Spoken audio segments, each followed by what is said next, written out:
Hello friends, welcome back to my channel Nupur classes. दोस्तों, आज हम लोग आपकी हिंदी की बसंत क्लास 7th का चैप्टर 19 पढ़ेंगे। पाठ 19, आश्रम का अनुमानित व्यय। दोस्तों, ये पाठ जो है ये स्वयं गांधी जी ने लिखा था, जिनका पूरा नाम था मोहनदास करमचंद गांधी। इनको हम अपने राष्ट्रपिता के नाम से भी जानते हैं।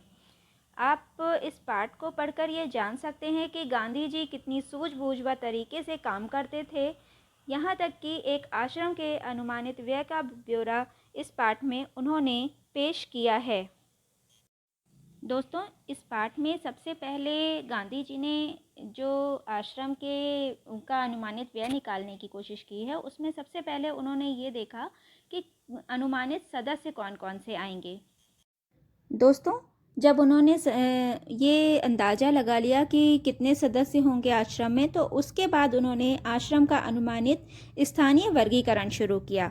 आश्रम में 3 रसोई घर हों, ये उनका सोचना था, और मकान करीब 1,50,000 वर्ग फुट क्षेत्रफल में बनना चाहिए। 3,000 पुस्तकें जिसमें आ जाएं, इतना बड़ा पुस्तकालय भी होना चाहिए।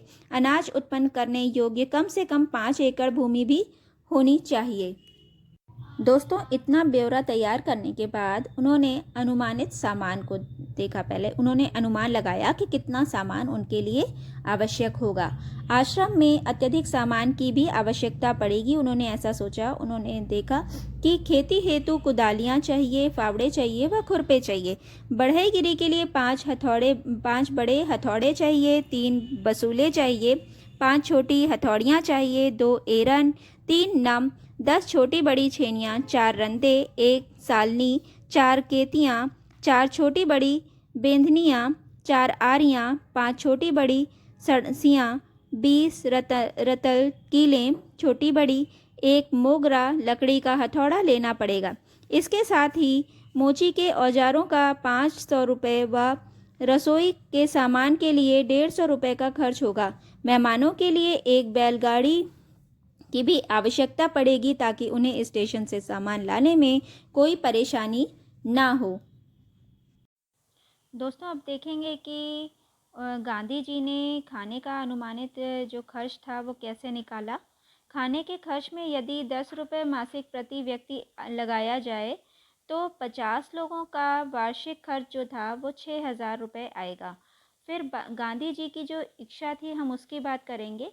गांधी जी की इच्छा के साथ साथ हम उनके प्रमुख लोग जो थे उनकी इच्छाओं के बारे में भी बात करेंगे। तो प्रमुख लोगों की इच्छा ये थी कि अहमदाबाद में यह प्रयोग 1 वर्ष तक किया जाए। अहमदाबाद 1 वर्ष तक सब खर्च उठाए। गांधी जी की तो यह भी इच्छा मांग थी कि अहमदाबाद उन्हें पूरी ज़मीन और मकान सभी दे दे, तो बाकी खर्च वे कहीं और से या दूसरी जगह से जुटा लेंगे। फिर उन्होंने सोचा कि 1 वर्ष का या इससे कुछ कम दिनों का खर्च अहमदाबाद को उठाना चाहिए। यदि अहमदाबाद 1 वर्ष के खर्च का बोझ उठाने के लिए तैयार ना हो, तो खाने के खर्च का इंतज़ाम मैं कर सकता हूँ। उन्होंने ये भी सोचा कि खर्च का यह अनुमान उन्होंने जल्दी में तैयार किया है, इसलिए संभव है कि कुछ मदें उनसे छूट गई हों।